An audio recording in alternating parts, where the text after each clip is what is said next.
Welcome to another edition of the Red Pill Diaries. I'm your host, Rashid, and I just want you guys to know that I'm so thankful and so blessed that you decided to give me a little bit of your time. I see the chat. Someone's already in the chat. I'm trying to access my chat on YouTube. I have my chat up on StreamYard, but give me a second to access it. You know how we have problems with YouTube. But I want to address a few things, and then we'll continue on our discussion that we had yesterday. Okay, let me try to get to the studio on YouTube real quick. I told you guys we were going to do another live stream this evening. Told you that last night.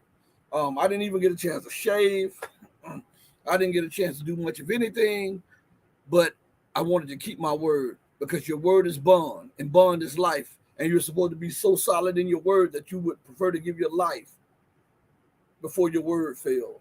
If you have any say so over it. Now, while I'm talking to you all, I want to address something that was in the comment section of yesterday's video that we did yesterday's live stream.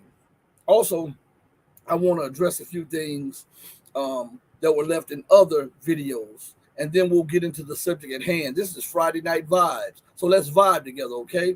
So I'm on my dashboard right now, and we've calculated in the last, and we've filed a grievance with the people, on this platform, that in the last, when you calculate the loss of subscribers, it was in the hundreds that we've lost in the last few maybe 2 weeks. Okay, it was in the hundreds, and instead of us exploding ahead every time we get ahead, when we look back on it, it's more and more. They'll take 3, 4, 5, 6, add 1, 2, and take 5, 6, 7, 8, add 1, 2, take 10, 12, 15, add 1, 2, and that's what they've been doing. So instead of the numbers exploding forward, they've been going slowly, quickly going backwards. Okay, but we're not going to let that bother us. But I want to put that out on Front Street so that people will know. Now I want to address something.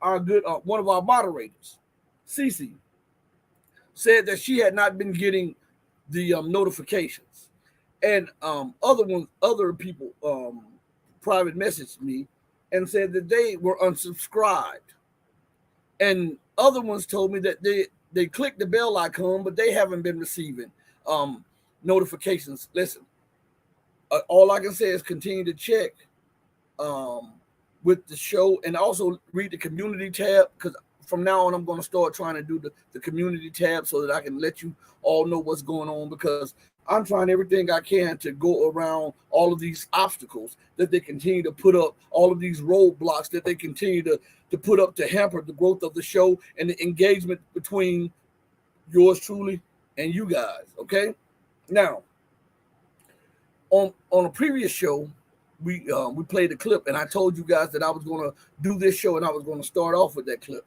and I'm going to play that clip. Okay, but I want to preface that clip with something. Let's go to the news real quick, because this is Friday Night Vibes, and hey, like they say on that movie Friday, hey, you ain't got no job, you ain't got nothing to do, you ain't got nothing but time. And I'm butchering the phrase, but I'm just using it to let you know we have a little time. So let's talk today. Now, there's an escalation in tensions in Europe right now. And what I'm talking about is on the Kosovo Serb thing. The United States and Britain. See, let me go to something real quick. Let me just explain something to you all. And I see my guy, Astral Atmosphere, in there. I'm looking down on one of my things, and I see him already in the chat. Salute. I got to give you a salute live on air. But this has been the MO, or the modus operandi of the Western world.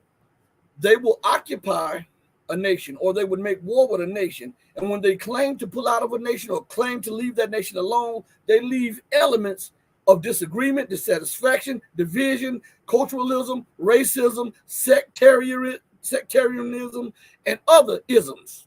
That's how they operate, so that later on they can go back and try to play peacemaker while funding one side and arming the other side. So whosoever wins, they both lose, and the West wins in reality.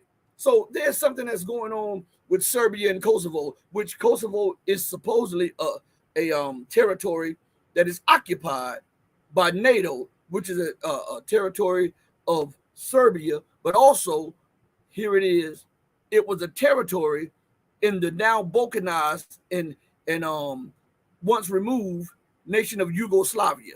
The illegal war. You see, I talk about, I don't care if it's in Africa, I don't talk about it. I don't care if it's in Asia, I don't care if it's in the Middle East or Latin America or in the Isles of the Pacific or in the Caribbean or in Europe. I'm going to tell you the truth regardless to whom or what.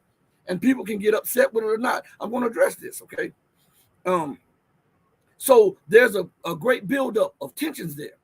And I want you all to understand something, that the escalation does not happen outside of the norms and the okay of America and Britain and Europe. Why do I say that? Who funds Kosovo and who is trying to make it independent? The European Union, the UK, the United States. Who is trying to give it its legitimacy? The United States, the UK, the EU. And if they pull back their support, do you believe, for one instance, that Kosovo can maintain itself outside of Serbia's military power? Do you believe that? So if we have these nodes of information, all one has to do is sit back and says, well, who does it hurt and who does it benefit? And who does it benefit the most and who does it hurt the most? And can you use this as a tool of pressure and politics against an even larger nation? Well, we know that the Serbs and we know that Yugoslavia was a staunch ally of the Russian Federation. We know that. We know that NATO's war to bomb and balkanize Yugoslavia was one of the elements in trying to weaken and eventually wage war on Russia and then balkanize Russia. We know that. You can read all of the manuscripts, the documents, the think tank writings on this stuff. We know that that was an element to finally approach Russia after breaking down its allies. It is no coincidence. And we're going to touch on a lot of subjects, okay? It is no coincidence that the nations that the United States and NATO have been at war with for the past 20 plus years have either been economically connected to the Russian Federation, politically connected to the Russian Federation, or militarily connected to the Russian Federation. There's no coincidence. Do you know the odds it would have to be for that to be a coincidence? I'm saying, for you mathematicians who are watching, you would know that it would be astronomical odds for this to occur just out of the blue. So there must be a concerted effort if the odds are astronomical that these things happen by chance, and we see them happening constantly.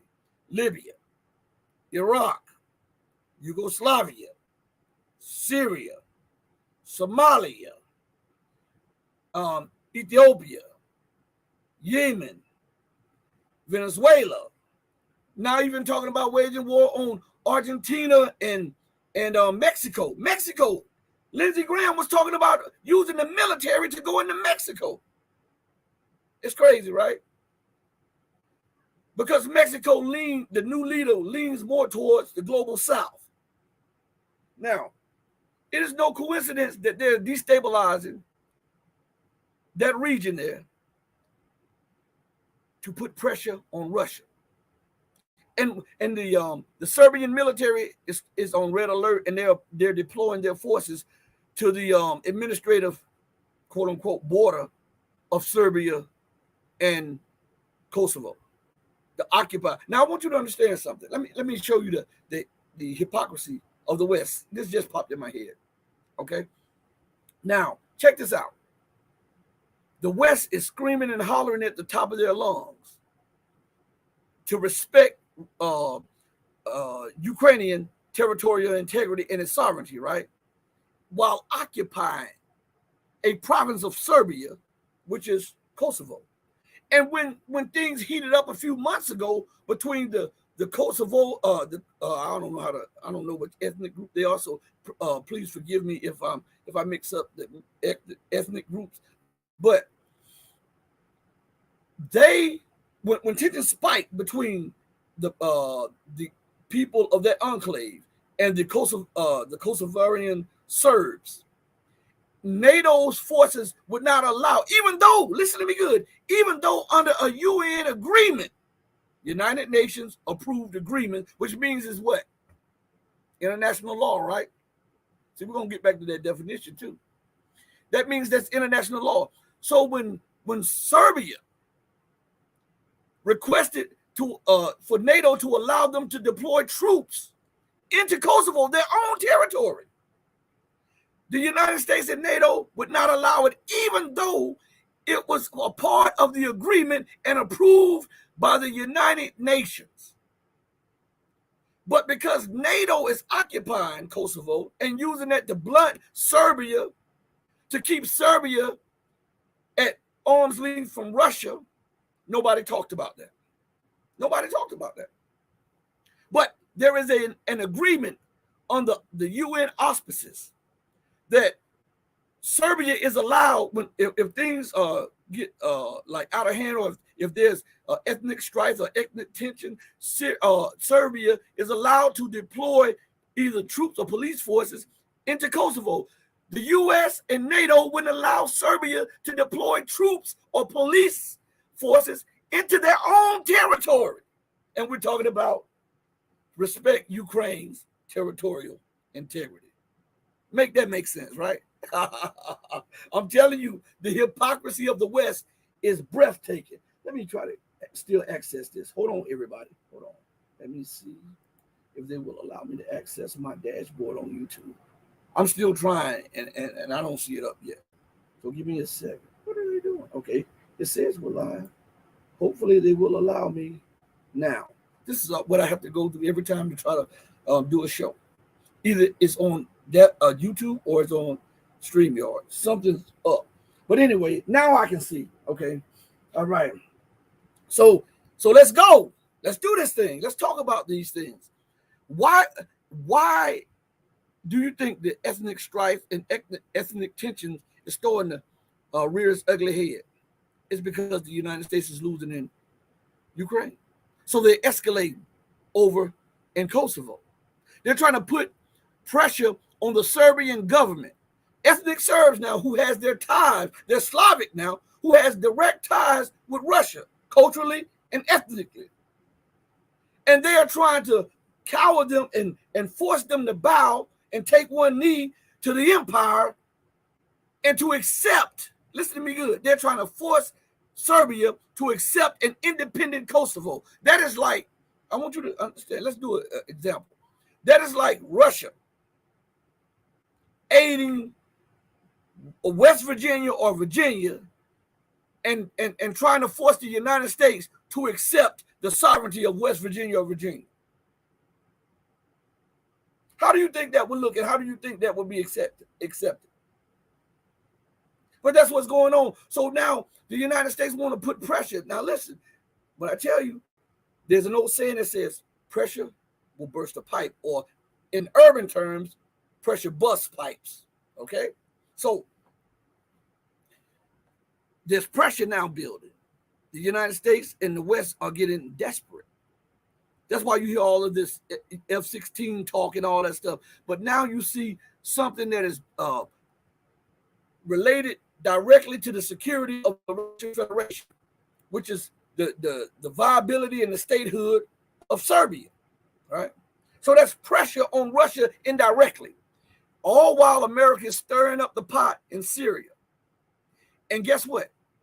Why didn't NBC, CBS, Fox News, ABC, and all of these other alphabet soup news organizations inform you that America is now redeploying troops, not only in Iraq, but in the entire Middle Eastern region? Why? To put pressure on Iran, which by extension puts pressure on China and puts pressure on Russia and puts pressure on Syria. And why is America doubling down in Sudan? Because Sudan offered Russia a naval facility. So now you see chaos in Sudan, right? You see Eritrea, and you see Somalia, there's and you see Yemen, and you see Ethiopia, right? All of these people are having troubles now. Why? Look at Chad. Look at Mali. Why are they having these troubles?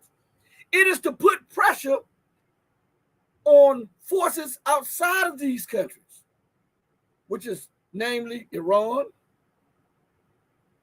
Russia, and China. This is what this is about. It's about total global domination. America does not do peers. She does not do equals. She does not do near peers. She only does vassals and subjects. Because why? In her thinking, as they said on Friday after next, I'm the king, baby. I'm the king. Meaning I'm the king. Yeah, right? So America looks at it like that. I'm the king. I make the laws. And everybody must abide by the laws except me. If you don't abide by the laws, then you become a pariah, a regime, a dictator, a tyrant, an outlaw. But when it's convenient for me not to obey the rules, we'll just, you couldn't believe that we willfully and openly flaunted international law. You don't really believe that we would openly bomb weddings and we would openly bomb this and open. We see you do it every day. What you mean we don't believe it? We see it. Right? So, let's see. Sheep Stay Sleep TV. Shout out to you. My girl Cece is in the chat. Let's see what she says. Body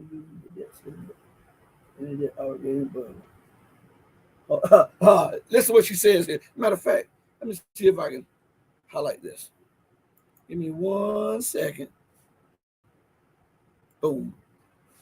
Cece says, Biden using the debt ceiling to not honor any debt obligations, but not one dime is halted to Ukraine. Now here's something that, Cece, that's even more into what you're saying. Not too long ago, was it? I think it was about 2 weeks ago. They approved of $300 million more to Ukraine, right? And just the other day, they approved another $200 or $300 million. Now, what's crazy about that? You have an explosion of homelessness and poverty. People can't pay their rent, their heating bill, their mortgage. They can't pay for medicine. They can't pay for food. They can't pay for education. And they have to make the stark choice between all of these things. Right? And when you go to them and ask for a reprieve or for help, you begging. Yeah, you're not productive. And they can't find the money. They have to cut this stuff from the budget. Right? But guess what? They often add stuff to the budget for war and for war materials. Right? I was listening to Douglas McGregor, Colonel Douglas McGregor, yesterday, I believe. I think it was yesterday. And he was giving an interview. If I knew the channel that he was giving the interview to, I would put the channel name out and let you know so that you can go look at it. I can't recall it because I was in my car and I was listening to something and it just so happened to play after what I was listening to went off because I was doing a whole bunch of things. So you know how YouTube does. Sometimes the next video will play from something else. So I was listening. And one of the guys was talking about the military budget. And McGregor halted him for a second because the guy says he was talking on the lines of America always has money for war. And about this $700 or this $800 billion budget for the military. And McGregor halted him. And when he halted him, it caught my attention, right? Because McGregor's answers, and I'm paraphrasing some of what he said, was in line with what I have been telling you guys forever. He says that is not the right amount of money. Now, this is the guy who should know that the $700 and $800 billion war budget or so-called defense budget, this is how they make the people suck it up and like it. It's for defense. There's nothing that the United States does around the globe for defense. Nothing. When you are occupying other nations, when you are waging war across seas and across airspace and across borders, that is not defensive. That is offensive in its very nature. Well, listen. He said that when you factor in all of the black budgets, right? and all of the extra funding, the war budget is well over $1 trillion. This is what he said. And shout out to Diggs BTW7 for joining the chat. Shout out to you. So he said it's well over $1 trillion now. Check this out. Do you not think that these nations around the world are wise enough to understand that America does that funny money bookkeeping? Huh? Now, let us use common sense. I tell you, there's an old Bible saying, come, let us reason together. And to reason, one must use the faculties that God gave you, right? Right? And when you reason, and you reason with the faculties that God gave you and what's around you and what you know and what you see, and you put all that stuff together, you can come up with a reasonable conclusion or a educated guess or hypothesis, right?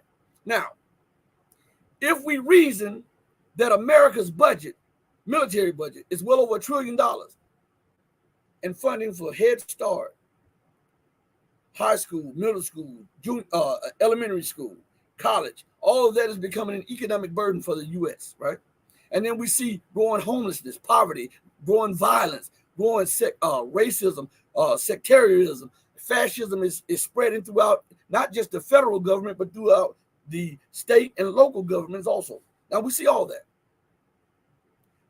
Do you not think that the nations outside of America see this? And if they see this, and if we come to a logical conclusion that not only do we see it, but they see it, but those people have a little better or a little more understanding because they're not confined to the Western media, which censors most stuff. So they get a little bit more. Now, if they see that and they're analyzing it and they see that, hey, it is our purchasing of U.S. Treasury bonds that is funding the war machine. It is our purchasing of the U.S. Treasury bonds that keeps the government afloat. It is our purchasing of the U.S. Treasury bonds that allows for this belligerence from the U.S. empire. Now, we've come to this point. Now, what is the rational moment? What is the rational move to be made by those nations that see and know that? I'm actually common sense. What is the rational move that they would make or should make after coming to that knowledge? It is to dump the treasury bonds. It is to slide themselves out of dollar constraints, out of SWIFT constraints, out of pound constraint, out of euro constraints, right? So guess what is happening? That exact thing. So when you have been a ruler for so long, and you have been, because you can tell that America still thinks, and her people still thinks that America, she's just going through a hiccup right now, and soon she'll rebound. That might have been so if she was trying to do good. But you can't do evil and expect to always rebound and prosper. There comes a day of reckoning for everything and everybody. A day of reckoning for everything and everybody. There are no exceptions to this rule that God laid at the very base of creation. Right? Science puts it like this, and I often say this on the show, that every action will receive an equal or greater reaction. So America cannot halt the laws of physics and science just because she thinks she is above it. Regardless of what she thinks, those laws will play out and eventually come to a head. We know this. This is through reasoning. Come, let us reason together. So, if you have $1 trillion+ in war, in a war budget, but America phrases it as what? A defense budget. Let's see if it's an offensive budget or a war budget first, so that we can get a clear understanding. There's an old saying that charity starts at home, then it spreads abroad. And one of my favorite African proverbs is, if there is no enemy within, the enemy without can do you no harm. Now, we see violence rearing its head all across America. We see homelessness. We see people begging in every city, on every street corner, in every city and state in America because of economic times. We see the collapse, right?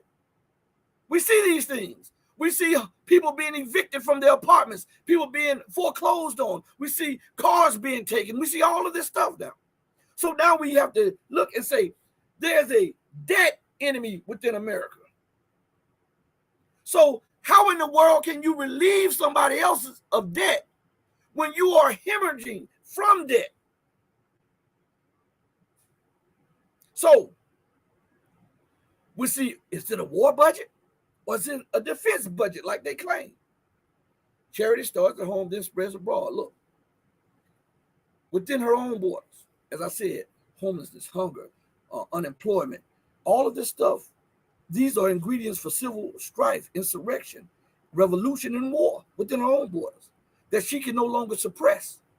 That's why you hear the rattling for secession. That's why you hear the rattling for the overthrow of governments, which we're not advocating none of that, but I'm just telling you what is being spoken across America, because they're so fed up. And when you get this government over here, these people don't want it. And when you get this one over here, these people don't want it. There's a great divide and a great buildup. There must be a reckoning point. You understand? So the people feel like the government is not listening to them. Why? How in the hell can you have more sympathy for Ukraine than the very people who you are supposed to govern? Let me give you an example. My children in this house. What if I go out every day and show love and compassion for everybody and everybody's children out on the street, and I come home and I be brutal and mean and pay no attention to my own? What sense does that make? So you have $1 trillion+ that you're spending on weapons of war, not peace ships, none of that, not medical aid stuff. These are destroyers. They name them this for the purpose that they serve. They're not builders, they're destroyers. Destroyers, gunships, warships, right? So this has nothing about defense in it. All of those are for offensive purposes, right? Well, if the people at home are starving and you have a $1+ trillion budget for war, the people at home are mad now, because you can always find aid for Ukraine and for everybody else, and you can find aid for war and new weapons and stuff like that. And once you get these weapons, guess what happens? Eventually, you're gonna have to use them, like we see now. That's what America's doing now. She's cleaning out some of her stockpile of old weapons, putting them into Ukraine to see how they will fare against newer weapons, so that she can reinvest in more deadlier weapons and do this all over again for the military-industrial complex. So show me where anything about that is defensive. Show me. If you're talking about a defense department, it's supposed to be a defense against hunger, poverty, homelessness, medical apartheid, all of that stuff. That is what it's supposed to be about. Because if you got everything running smooth here, you don't have to worry about over there. And if you say you got to worry about over there, then you need to get rid of the $1 trillion worth of nuclear weapons. Because why do you have the nuclear weapons? You say you have them for national security. Well, if they don't guarantee you security and you have to spend more money on bases abroad, then there's no need for the nuclear weapons, because they're not bringing you security. So you can't have it both ways. What I'm telling you all, these people are fleecing you. And guess what happens? You can tell they have become desperate, because desperate people implement desperate policies. And they don't care if it's to the detriment of whomsoever it may be. So long as they get theirs and they are protecting theirs, they don't care about that. And we see that right now. Any sane, rational person would have stopped that war by now, right? But America doubles down. Britain doubles down. the EU, the UK and the EU doubles down. Let me see something real quick. I got a clip here I want to play real quick to show you. Now, on one end, they want to fight Russia, right? And to me, I believe that Russia, I believe the leadership sometimes needs to be examined. Listen to me good. There is no way that you're going to be sanctioning me, sanctioning my family, and we're going to be doing trade together. There's no way that you're going to be arming. You set up bases for a specific purpose, and that purpose is to take me out and balkanize me in my house. And you're funding it, you're training it, you're arming it, and you're giving it political cover, and you're demonizing me, and I'm supposed to be all right with that and trade with you. Man, if you don't get the hell out of here, I'm telling you, I believe that on these points here, now, tactical and all that other stuff, I think they're solid. But when it comes to stuff like this, I think that they're not so solid. Because there's no way I'm giving you any of my oil, my gas, my wheat, my corn, any of my crops, no fertilizers, no nothing, when you just kicked me out of SWIFT, when you just sanctioned me, when you just stole $650 billion of my money. And look at all the people that are affected by this war in Ukraine and around the world and in Russia. Because every Russian troop that dies, they have sisters, brothers, some have children, some have wives or husbands, some have extended family. All of these people are affected by that. And you think I'm going to trade with you? Man, if you don't get out of here. See, we cut from two different cloths. You're not going to do harm to me and my family and expect it to be all right. That's not how things work. So, the sound and rational thing is to follow what Russia says, that it's a Christian nation, right? Well, I think 1/3 of it is Muslim. But the leadership of Russia are devout Christians, as they say. Well, they need to follow these Christian rules. Do unto others as they do unto you, as you would have them do unto you. Well, you've done right by them. They did you wrong. You've done right by them again. They did you wrong. So now guess what happens? They've shown you how they want to be done unto, so now do it unto them. You understand? You're not going to tell, man, listen, you just can't do anything to me. You can't say anything to me, and I'm going to be fine with that. Losing thousands of troops, and these troops have family and extended family and friends, and these young people will never, ever see the light of day again, because America and the West want to dominate, and they will sacrifice any and everybody, no matter what. And I'm supposed to trade with you? And listen, Rashid, my co-host, said something very pertinent on this show, and I'm going to follow him up with this. He said, Russia, when it sells its oil and its gas to India and China, should make it abundantly clear to their allies, Russia and China, and anyone else who purchase their oil and their gas and their commodities and their crops and their fertilizer, that if we catch you selling it to the same people who are sanctioning us, we're going to sanction you. We're not giving you squat. Now, if you just buy the stuff from us, we'll sell it to it at a fair price, sometimes below market price. But if you go back and double back on me, you're selling it to the people that are arming the people who are killing my soldiers. You're selling it to the very people who are waging an existential war against me and are trying to balkanize my nation. So if you do that, then that shows me that you're not sincere in a strategic partnership with me. You are my enemy, just like they are. And then I have to deal with you like I have to deal with them. No more gold, no more oil, no more gas, no more farm products, no more crops, no more corn, or any of that stuff. You understand? We good here in Russia. This is what I would say. We have abundance of everything here. And we are an island unto ourselves. And if need be, we'll really be an island unto ourselves, because we'll sanction everybody that's working with the enemy. What do they call that? What does America call that when you work with somebody that they are against? Don't they call that treason? Huh? Is that not right? So I believe that the Russian leadership should get on their horses and think these actions through, or else we're going to keep seeing this stuff going on, and it might escalate out of control. Now, I want to go back to something. And give me 1 second. Let me go here. Okay.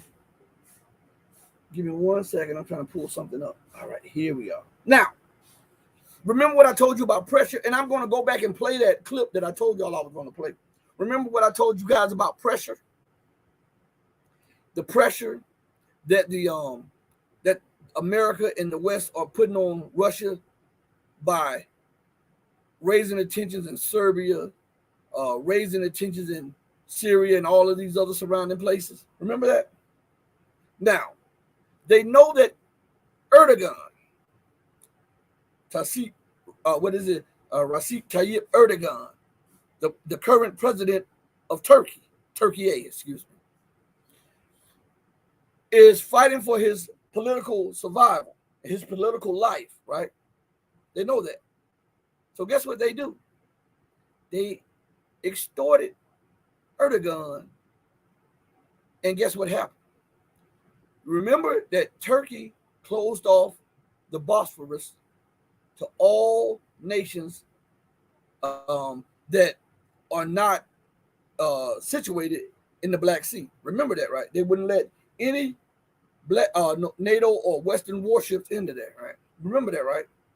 Well, we know that Turkey just had an election and there's a runoff that is taking place, and you'll see the results of it Sunday. And we know that America, Great Britain, and the EU have been working relentless behind the scene to get his opposition candidate to win over Erdogan. We know that, right? So this took place, and most of you don't even know this, so I'm going to read part of this to you. The headline, and this is on Press TV. The headline is this: Russia warns U.S., UK tempting fate by sending warships to the Black Sea. When was that? That thing that Erdogan laid down that no ships can enter into the Bosphorus, through the Bosphorus into the Black Sea? No ships, not even NATO. When was that repealed? Do you know when? You don't, right? Because it never publicly was. Listen.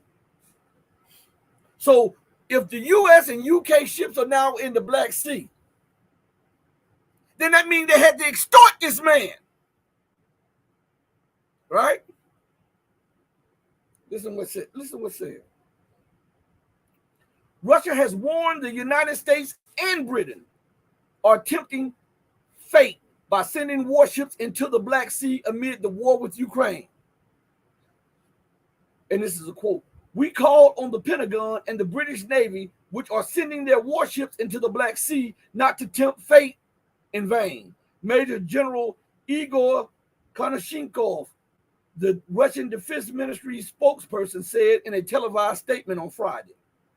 Russia will defend its borders using all possible means, including military force, he warned, noting British warships sailing off the Russian coast in Crimea are not more than a target for Russia's Black Sea fleet defenses. Now, what's crazy about that? Because remember, if you go back a couple of years ago, a year and a half ago, Britain sent warships into the Black Sea, and they violated the Russian water border, and Russia almost fired on the British ship, and they turned around.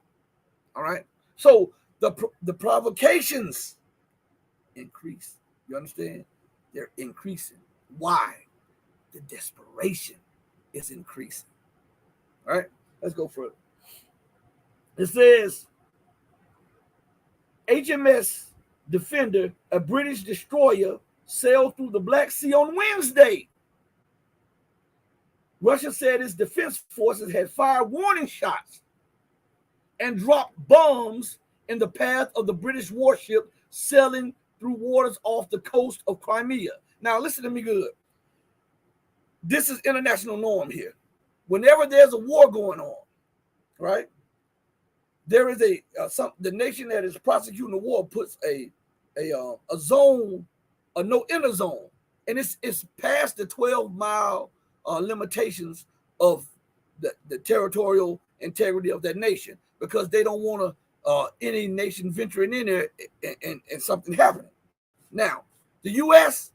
and the UK are ignoring that, right? They ignored it a few weeks ago when Russia shot down that drone. They didn't tell you that the drone was in violation of that no-fly zone area. They just said Russia was belligerent, right? Man, I'm telling you, these people are psychos. Let's look at it. It says HMS Defender, a British destroyer, sailed through the Black Sea on Wednesday. Russia said its defense forces had fired warning shots and dropped bombs in the path of the British warship sailing through waters off the coast of Crimea, reportedly en route to Georgia. Why Georgia? Why Georgia? We'll see. The UK said it had been informed beforehand of Russian military exercises. So if you had been informed of Russian military exercises, and you've been informed that there's a no-go zone over here, and there's a war being prosecuted right over here, and you're thousands of miles away, you have to sail around multiple nations, come back through these channels, come back around, come up through, right? And then you have to go through the Bosphorus, that little narrow channel, through Turkish waters, into the Black Sea. If that is not a provocation, you tell me what is. If that was not done on purpose, you tell me what was. Huh? This is what I'm saying. Well, let's go further. So I said that so that I can play that clip that I had promised you guys. What is this? Something just popped up on here. Set up now. We got it. Let's exit this. So I played a clip yesterday. And for you all who just hit me on in my email at HIRAM 1555 at yahoo.com. That's Hiram 1555 at yahoo.com. For those of you who just hit me there, I'm sorry. I know that they knock you off. I know that they block you from getting back on. I can't do anything about it. I really apologize. All I can say is just keep trying to get back on and watch the live. And if you can't get back on and watch the live, then come back and look at the replay. Also, everybody listening, please hit the like button. All right, please hit the like button. Now, I want to go back to the clip that I played. Remember the U.S. and the UK and their belligerent stance and how they ignore international law and international norms, right? So I'm going to play something for you that I played yesterday that we went off the show with. And I told you we were going to do the show and we were going to play this over. So listen close to this. Is that responsible? That is the most responsible thing to do. Do you want me to fold my hands? Do you want me to not do anything? What will history say about me? Hi there. So now, nowadays, you come across these interviews by African leaders being asked, tough questions, and the intelligent answers that they are giving nowadays are actually very interesting. Now, in this next part, I'm going to show you a part of an interview between BBC Hard Talk presenter or host and South Africa's economic freedom fighter leader, Julius Malema, about the support South Africa is allegedly giving Russia. So he gave his 2 cents, and I want you to listen to this. And after that, I also want you to listen to what the foreign minister from South Africa had said about the same thing. South Africa right now calls itself non-aligned. In the context of the war, but these are 2 different things. South Africa is an ally of Russia. Now, the second question is, where does South Africa stand on the war? It says I'm a non-aligned in relation to war, but Russia remains South Africa's friend. So we cannot create confusion around there. Don't create an impression that it is Malema who's going to come and create an alliance with Russia. But there are some very specific... Actually, I will go beyond that. I will go beyond the friendship with Russia, and in the war, I will align with Russia, and I will even supply the weapons to Russia. Because Russia is in a war with imperialism, and any agenda that seeks to push back imperialist agendas is well within the policies of the EFF. I think this notion of international rules is very comfortable for some people to use when it suits them, but they don't believe in international rules when it doesn't suit them, because they don't apply international rules or law equally in all circumstances. So you can't say because Ukraine has been invaded that suddenly sovereignty is important, but it was never important for Palestine. It's very peculiar. If you believe in international law truly, then wherever sovereignty is infringed, it must apply. And this is the point we've been making, that we use the framework of international law unequally, depending on who is affected. And we are arguing that that must change. And one of the interesting changes that has occurred is the sudden movement, because Russia has invaded Ukraine, that we say, okay, let's not allow the Security Council to just have the veto and let it pass. We take it to the General Assembly. When some of us had been calling for the General Assembly to have a greater say, we never enjoyed support. But suddenly today, see, that's where international law begins to mean nothing. Because for some, we see it as a cheating, and for others, we see it as a benefit. So our argument is, let's revise the international multilateral system to ensure that we observe that post-1948 has arrived. What is the revision that you're looking for? Well, it should be more representative, more democratic. If we retain the Security Council, regions that are not represented there must have a space. And I think the move for the General Assembly to have a greater say is an important one. And it should be for everybody, not one country. So already the signs are there. Let's really ensure that we make these changes, which several countries have been calling for many, many years. We're now 54 independent African countries that are members of the African Union. We have 3 rotating non-permanent members that are elected every few years to the Security Council. I mean, what is that? So I really think we've got to rethink the multilateral system, ensure it's more fair, more open, transparent, and democratic. Yes.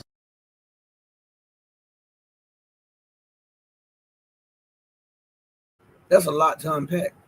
So she was calling into question America, Britain, and the EU stand on international law. And when they use it when it suits them, and when international law no longer suits them, they ignore international law and talk about this rules-based order. That's what they're talking about. A rules-based order. An order based on the rules of the colonial powers. That's why she says we have to let them know that post-1948 has arrived. She's talking about when this U.S.-dominated order became official. So she's talking about there's a post-world order outside of the dictates of the Western world. The thing is, the Western world don't want to acknowledge it, and they're willing to take the entire world to war. Why? Because if the playing field is even, then they can't dominate everybody else, and they can't dictate to everybody else. And when you have been able to dominate and dictate, and you see that you're losing those levels of power, and you're seeing that the future does not look so bright for you as a ruler or the institutions that y'all set up, it doesn't look so bright, because now you have China, boom, 1.5. You have India, boom, 1.5 billion, right? You have Africa, boom, 1.5 billion. You have Latin America, boom, close to 1 billion of people, right? And then you're looking around and you say, oh my God, Europe has 700, 800 million. America has 300 and some million. So now when you're looking at it, when we're looking at the space of the population of the planet Earth, the Western world only comprises 11%.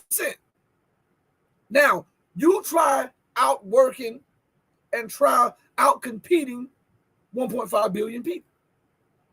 The mathematics says you're not going to do that, even if you have a head start. But in their mind, if I can't rule, I'm killing everybody. I'm going to take the entire system down, and I'm going to go crazy. And if you don't believe that they're going crazy or playing crazy, look at the policies that they have enacted, the policies that they are enacting, and the policies that they're openly stating that they may enact. You would think that these policies came from lunatics. Well, guess what? Your thoughts are right. These are absolutely lunatic people. Okay? Excuse me. Let's go to something. The foreign minister, that was the foreign minister of South Africa. I think she's one of the most brilliant foreign ministers on the diplomatic scene today on the globe, and she can handle herself in such a way. And you should have saw her when she handled Anthony Blinken, and then when she handled the other Western leaders. Oh my God, I had to take my hat off to her. You know, I was very, very impressed. I'm telling you, she's on the level with Lavrov and Wang Yi. I'm telling you this. Now, let's go to, because she said something about multilateral and multipolarity. Okay. Now, you put that in a Google search engine, and this is what it says. Multipolarity is a distribution of power in which more than two nation states have nearly equal amounts of power. Let me say that again. Multipolarity is a distribution of power in which more than two states have nearly equal amounts of power. That is why they're fighting like hell. That is why they're starting trouble with China. That is why they're kicking up dust with North Korea. Do you know they're running war games right now on the Korean border, the North Korean border? Right now. Right? This is why they're stoking tensions in Thailand. This is why they're trying to cower the Cambodian government. This is why they're trying to force Vietnam to bow to them. This is why they're over there trying to balkanize Russia, trying to overthrow Venezuela, trying to submit the Mexican president, trying to overthrow Peru, Bolivia, and all of these nations, because they can adjust to a multipolar world. Because if you have a multipolar world, then these people's opinions matter just as much as yours.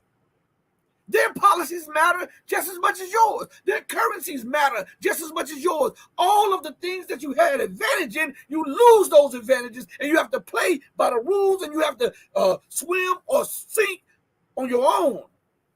You don't have the levels of the IMF, the World Bank, the UN Security Council, the so-called rules-based order.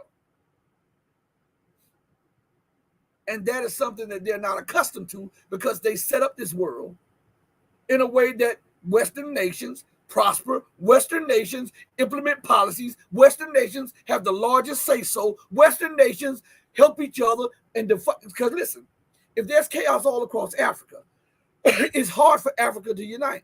It's hard for Africa to lift itself up by the bootstrap if there's an influx of terrorism, destabilizing and overthrowing of governments, and the defunding of projects.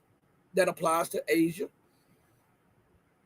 That applies to Latin America, right? So guess what? America and Europe and the UK continue with this out of chaos comes order. They want to continue to promote chaos around the globe so that they can maintain their world order. This is real. And listen, Europe has little to no resources, little to no. And guess what? The one of the places that they had fertile ground, they've turned it into a war zone to spite Russia. America has resources, but she does not have the money to extract those resources now because it is becoming more and more time consuming and more expensive. Remember, she is existing on the gratuity of the nations that she's trying to wage war against. We call that in the hood, we call that in urban America, crackhead politics. You go and hold a gun to your dealer and rob him and then come back the next day trying to buy something from him. That's what America and the UK and the EU are doing. And they don't care about the welfare of their own citizens, because there's no way you can tell me they care about them when they ignore their cries, their voices, their pleas, their protests.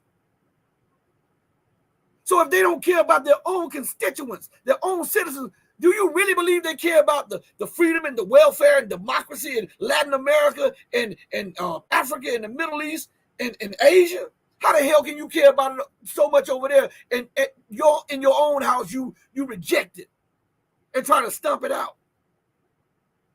Huh? Make that make sense. All right, let's go further. So I want to go back to something. So bear with me. I won't keep you guys long. I just wanted to talk to you guys tonight because I gave you my word. And also for the channel members, look for a video to be dropping hopefully this weekend for the channel members. If you have not become a channel member, think about becoming a channel member. Support the Hustle Grind, the show, the channel. All right. And for those of you who are listening who may not be a subscriber, please think about subscribing. Even if you don't agree with all my points, we are mature, we're adults. So even when we disagree, we can still be agreeable. We don't have to act like these people in the higher offices where it's my way or the highway. We can talk to each other. That's communication. That's how you build. That's how you advance yourself and society. Okay? So let's go back to this thing from yesterday. The rules-based international order. And yeah, I'm gonna have my shoulder is starting to really hurt me. You know, I told you I ended it martial arts and stuff, and then my daughter snapped it out of place, running and jumping on my arm, and then I had to snap it back in. I don't think it's all the way back in. So, but check this out. Put in your search engine. Rules-based international order. Don't go to Bing. Don't go to Yahoo. Put it on Google search engine. I say that for a reason. I'm not saying don't use those other search engines. I'm saying for this particular thing that we're talking about, use your Google search engine. Put in rules-based international order and hit enter. There's 2,410,000,000 results. Okay. Now, at the top it says in international relations, the Liberal International Order, or LIO, also known as the Rules-Based International Order, or RBIO, or the Rules-Based Order, RBO, describes a set of global rules-based structured relationships based on political liberalism, economic liberalism, and liberal internationalism. Right? Now, that's crazy, right? That's crazy. Hold on one second. Because my, let's see, here it is right here. So then you want to scroll down past Wikipedia and go to what it says, people also ask. See, I give you this stuff so that you can have access to this, okay? Certain people, they'll just talk to you. They'll pull stuff up and talk to you, and they don't tell you how that you, because, you know, some people are inquisitive. So they want to know, well, I put in this and I never got that. So I'm telling you the exact words and step by step to get this stuff, okay? So you go down and it'll ask, people also ask, and the first question is, what is rules-based international system? The second question is this: what is the difference between rules-based international order and international law? That's the one you want to click. You want to hit the down arrow, okay? The G7 states must stop adding fuel to the fire in making. Cameroon celebrating its Unity Day after becoming independent and reunifying North and South, which had, of course, been divided on. Interrupt the show. I'm talking to you all. You see how they do me live on air?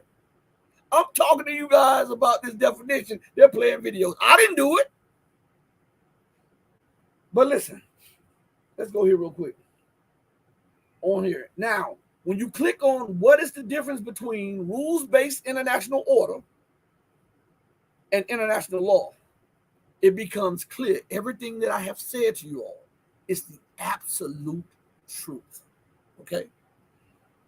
And it says, in short, the RBO, rules-based order, makes no attempt to proclaim a legal order with defined rules and lawmaking and dispute settlement procedures. So listen to me good. Let's go back to the first part of that first sentence.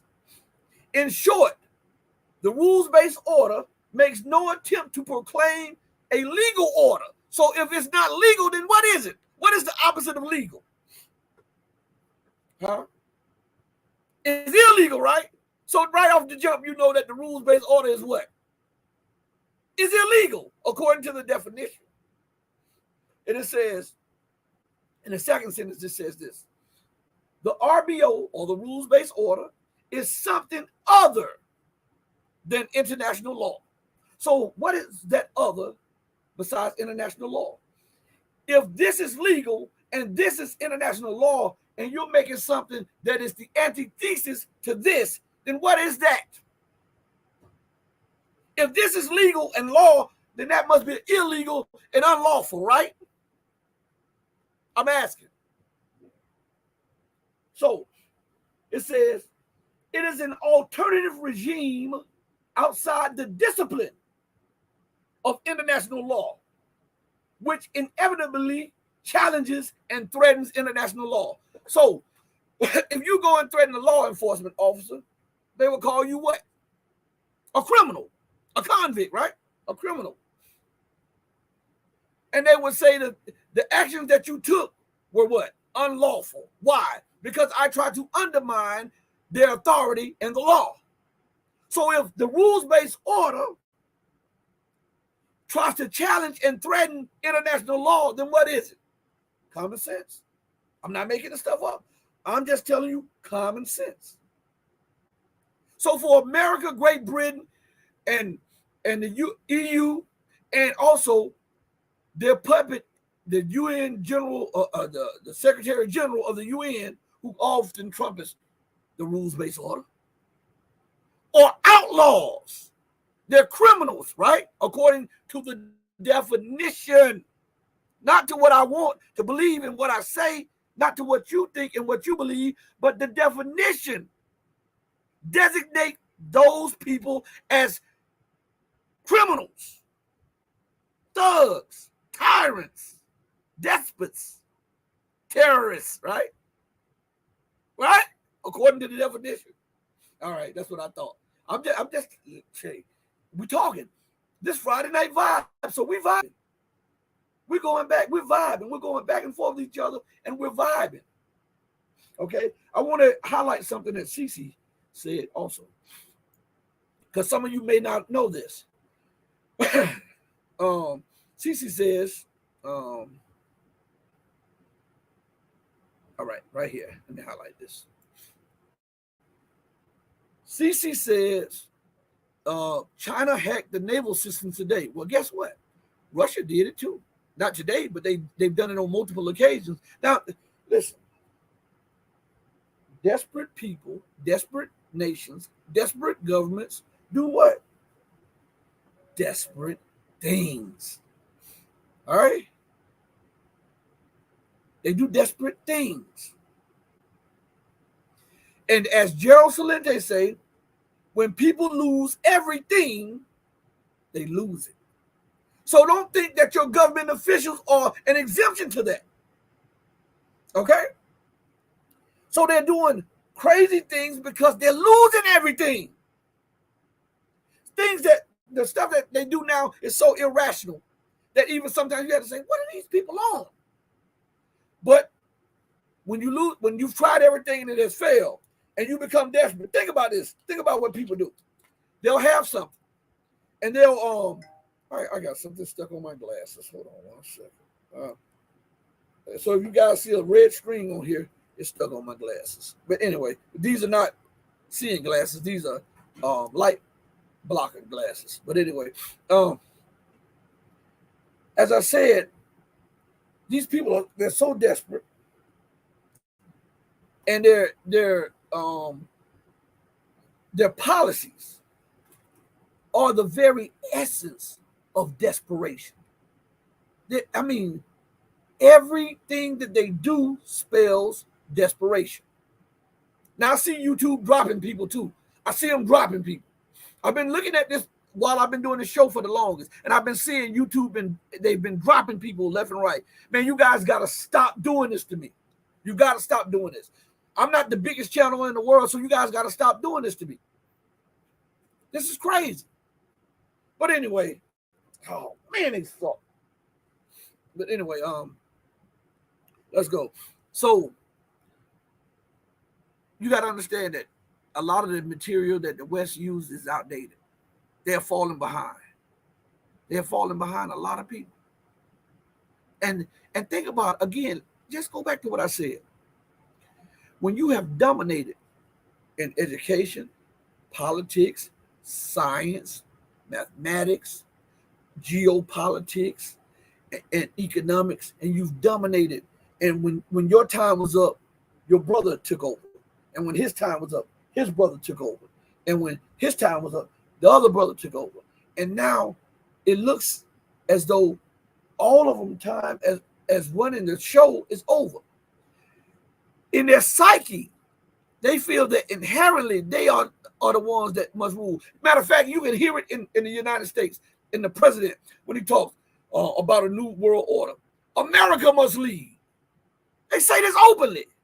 Why does America have to lead? Let's pause right here and let's just look at that for a minute. Why must America lead? And if not America, why must Britain lead? And if not Britain, why must any of the former colonial powers lead?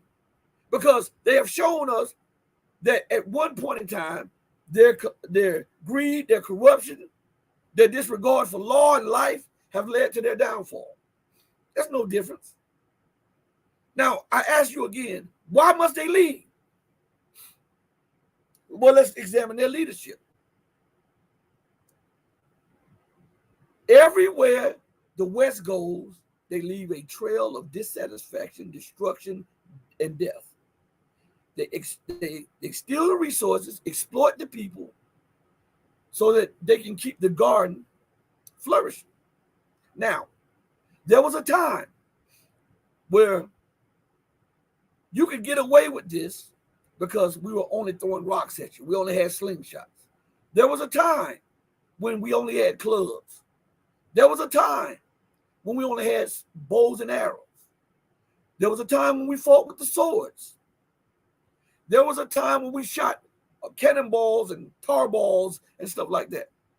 There was even just a time when we just used ammunition, bullets and stuff, and guns. That was cool. But now they have brought us to the brink of thermonuclear war.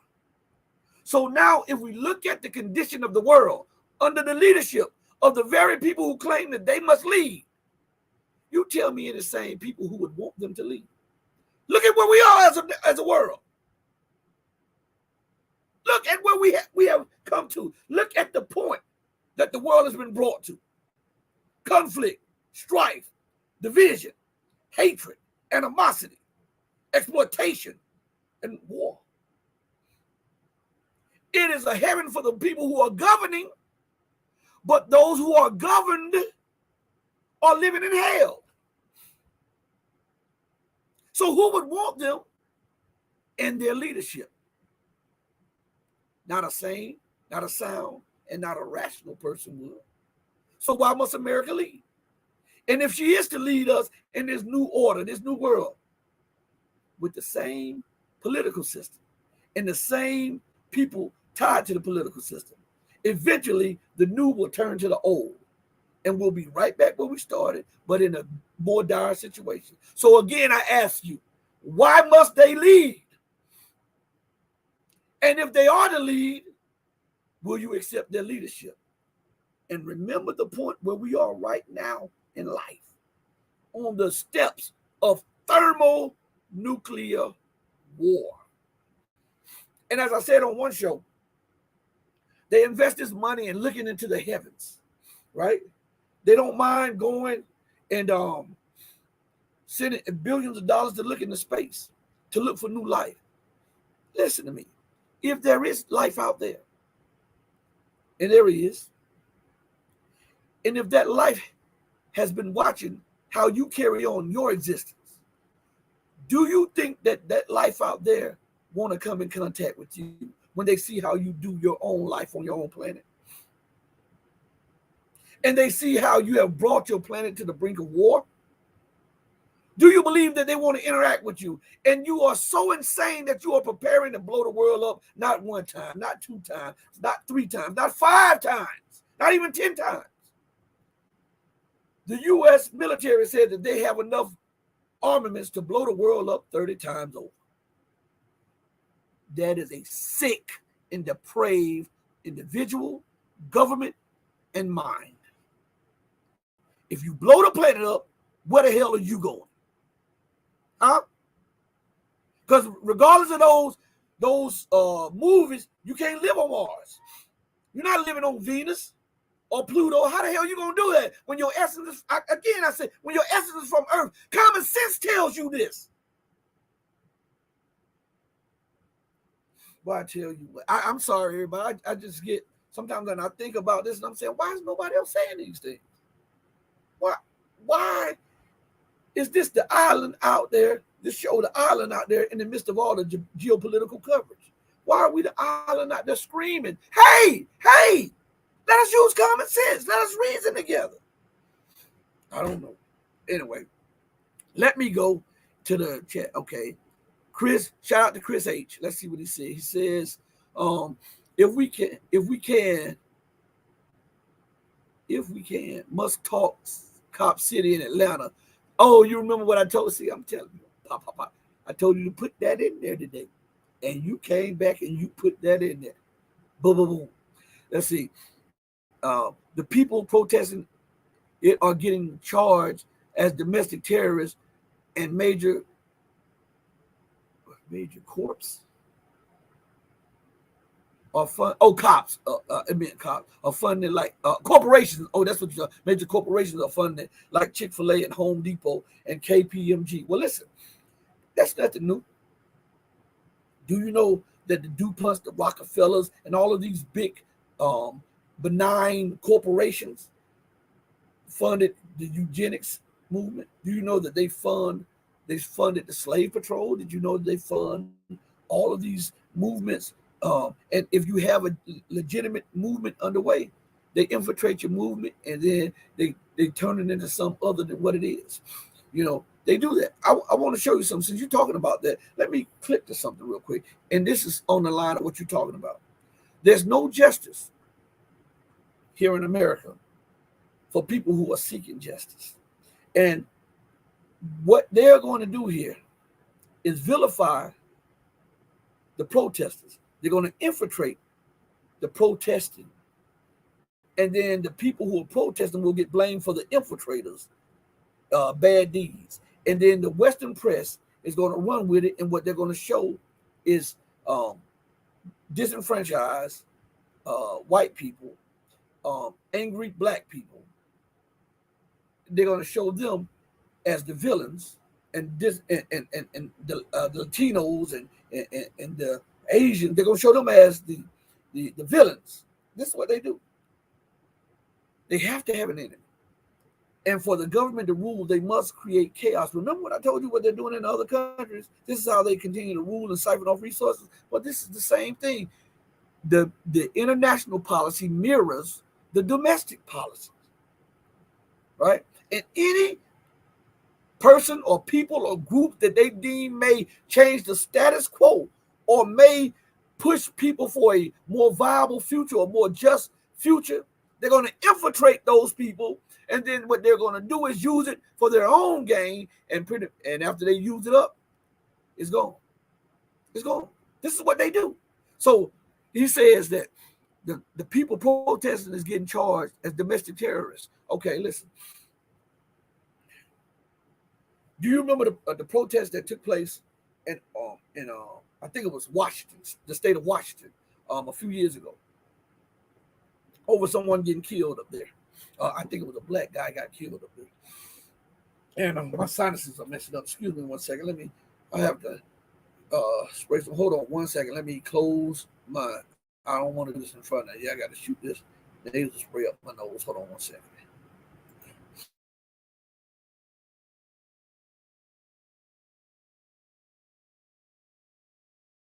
Here we go.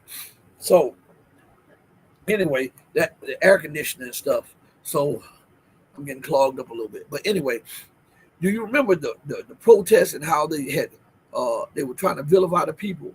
And then there was a report, an independent journalist went there, right? Because they kept seeing all of this violence on the television, and Fox News was the main one hammering it home. And then you had CNN, you had MSNBC following the lead, and they was calling these people rioters. See, rioting has a negative connotation. They don't say protesting, right? They say rioting. When they want to give a negative view of something, they use the negative connotation to it, and they associate, by association, the people, if they're rioting, and riots in the minds of most people is wrong. Okay, so that means that the people who are rioting are wrong.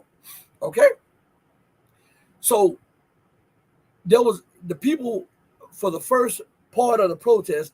It went off without a hitch for days. It went off without a hitch. The people protested, and no violence, no nothing. And out of the blue, this guy he was documenting this, and he said that people were just coming up, joining the protest that had nothing to do with the protest, and you would see them. You couldn't see what color they were because they would have hoodies and masks on, and they would have gloves on, so you could not tell what color they were, right? And so he said, so he followed one of them. And listen to me good. This is not racist. This is fact. And it used to be on. I used to have it saved on my computer, but my computer, the one I had it saved on, went down. It was hit with a virus and it went down. And this is the truth. And he said that as he followed one, he noticed that they would go away from the protest and would go a few blocks away, and they would talk. He would like on some like radio or phone or something. I guess giving the information or whatever. So he said one of the guys took off of one of his gloves because he was doing something. He was reaching in his pocket or something, and the guy's hand was white. Listen to me good. His hand was white, and he put it down. And then when he realized what he did, he put his glove back on. So so the guy was trying to tell the media what was going on, but they ignored him. I want you to listen to this good, because this has a lot to do with what you're saying right here. And this is not race. This is to lay the base for what you're talking about. So, so later on, as they protest, the police was starting to get a little rough with the protesters, and the protesters started getting rough back with the police. All right, and so from that point on, the guy had documented. He actually had pictures, and it used to be on Google, but Google must have scrubbed it or whatever. That they were back in truckloads of bricks, like bricks stacked up on pallets, and they were back in the trucks up and unloading the pallets full of bricks. Now nobody knew who owned the trucks. Nobody knew where the trucks were coming from. None of the protesters knew why the bricks were being put there. One protest that was caught on video said he thought that they were the people were putting it there because maybe it was going to be a remodel, or the people, whoever dropped them there, was getting ready to refurbish a building or something. But that's not what took place. Listen what took place. In the midst of the heated confrontation between the protesters and the police, the masked people started throwing bricks through the windows of the stores. They ran in, and you can still see some of this on YouTube. Mass protesters with gloves running to store. You can see some of this. And they ran in and they started geeking up everybody else, telling them to come in, and they were stealing stuff going out the store. So the coverage went from the protesting to the pillaging. And then the media immediately, without asking questions, why did this happen and how did this happen and where did this come from? They start saying, these are thugs. There's no justification for them damaging property and stealing products. This is what took place. You saw as the protests grew, the story morphed. Okay. What I'm showing you is infiltration.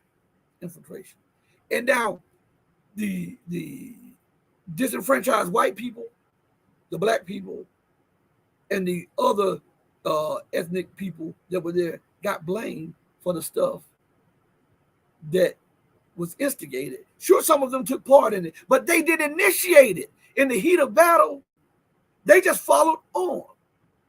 And then these people got away with it. And it was reported that some of these mass people were police officers. But they got hushed up. Now, fast forward it to January 6th. I'm showing you the hypocrisy of the West. Okay? I'm showing you the hypocrisy of the West. Fast forward it. Now, remember, let's rewind a minute. Tearing up the stores, even though it was instigated by outside forces and done. There's no justification for this, they said on the news. These are thugs.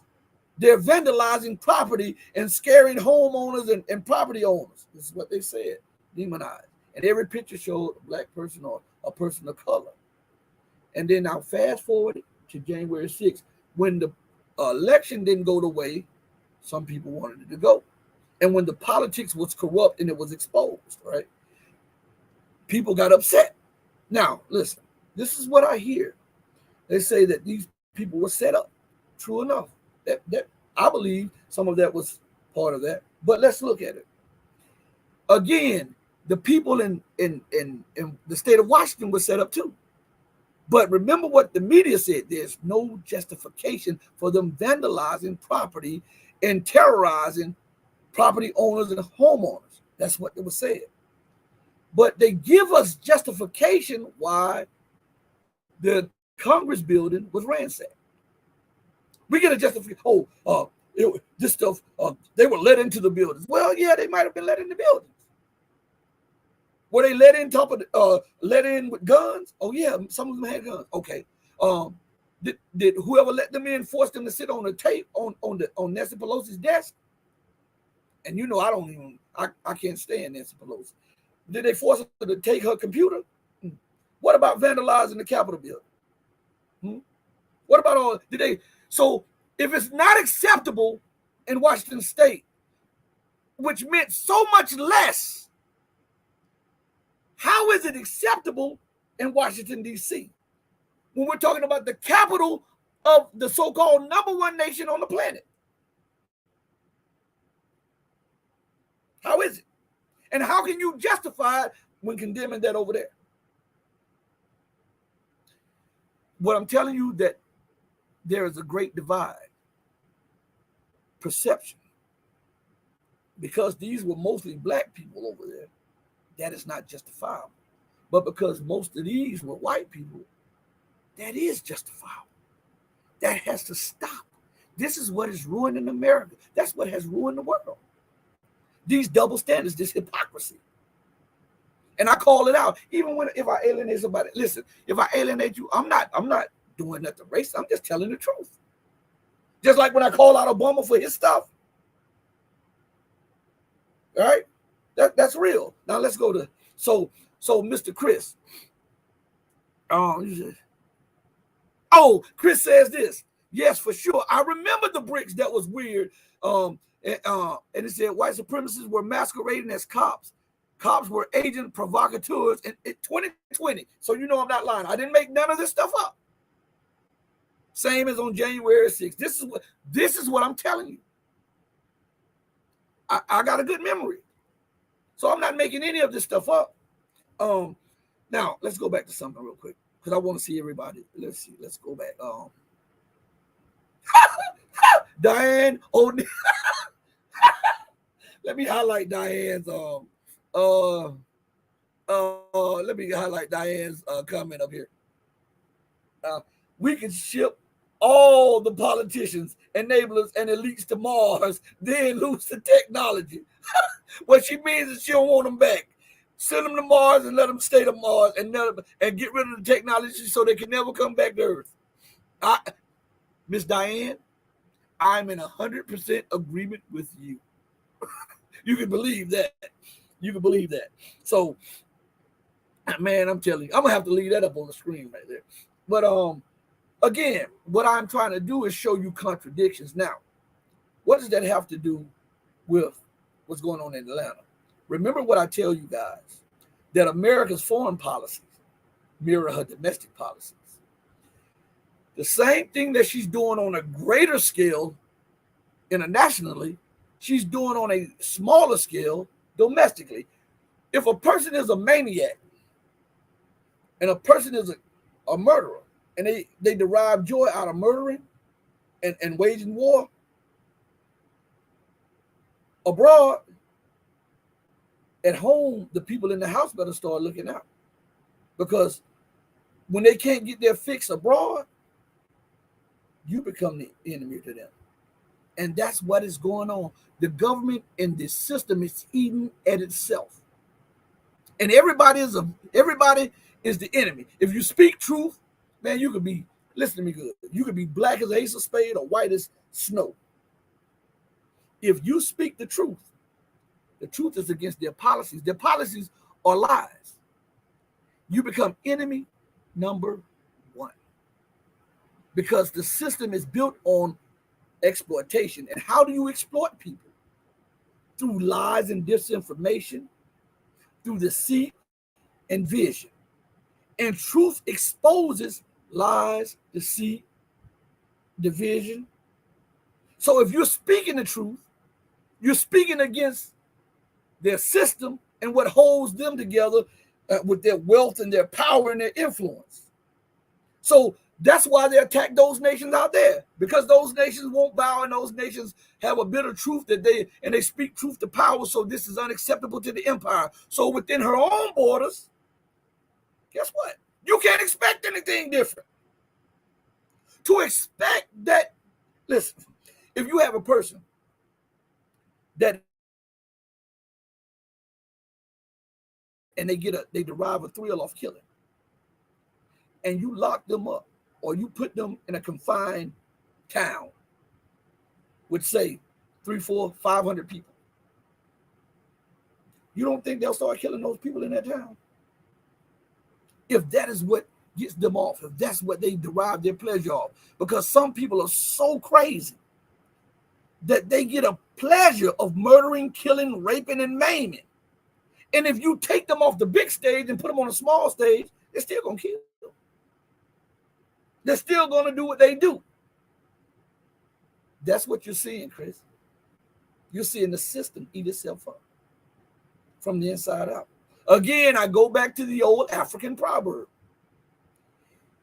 If there is no enemy within, the enemy without can do you no harm. So now America has made enemies all around the world without her borders, on the outside of her borders. And guess what she's done? She's alienated different sections of her population, different ethnic groups, and she's alienated the largest ethnic group of white people too now. So now she has multiple enemies within. That's why she has this unheard of spy program. This is why she's monitoring everything. This is why she's censoring everything. This is why she's watching everybody. She's paranoid. She's losing her position. And the people who benefit from the system are afraid that if they don't catch what you say, you might have said something outside of the scope of their understanding, and they want to know what this means, so they got to monitor you, or else if you might be the threat that brings down the system. That's in their mind. This is what you call paranoid. This is what you call delusional. This is what you call the fall of America. We are definitely living in the fall of America. Man, I'm telling you, listen, everybody. Thank you all for joining me on another show. I know we got sidetracked talking about a lot of this stuff. I hope, Chris, that I gave you a sufficient answer. I wish I could talk to you more in depth on this stuff here. I'm getting the to wrap it up from the big cheese over here, my wife. She just got home and she wants to talk to me. So I just got that. So guess what? Happy wife, happy life. So on that note, I want to thank each and every one of you for joining me. Join me again this weekend as we power ahead with truth for everybody. We're going to have a lot of clips. We're going to have a lot of articles. We're going to talk. We're going to chop it up. And that's the way we do it. We got to be more mature about all of this stuff and stop getting offended by everything. Let me tell you this before I go. So I got flack here. You remember I told you this is not about race, right? So to show you it's not about race, I got a lot of flack when I said that I bagged Viktor Orban in Hungary because he wanted to keep his country mostly white, mostly Christian. I have a problem with that. That's what they're used to. I just said, well, then why did the West get mad when Robert Mugabe wanted to do the same for his kind? That's what I said. And why did they get so offended that they sanctioned him and broke his economy and destroyed his currency? See, what I did was I pointed out to you again the hypocrisy of the West and how they deal with people. This stuff cannot go on in perpetuity. God is putting an end to all this stuff, this madness. You can believe that. You can't just raise hell and wage war and destroy people's lives and kill people at the whim because you have the power and you are drunk on power. You're not the ultimate authority. God is. And you may look as though you've gotten away with it, but nobody gets away with stuff. God is the ultimate decider. He's the ultimate judge. And if you stand on that, you're standing on a firm and sure foundation. On that note, I go out the same way I always come in, with love and peace for each and every one of you who loves truth, love, and peace. I love you, but God, he will always love you better. Until we next speak again, stay strong, stay true, but above all things, stay righteous. Share the video, hit the likes, tell everybody about them, make it a movement and bring people this way so that we can grow even against all of the obstacles that they continue to put in front of us. And I got to say this, my closing words.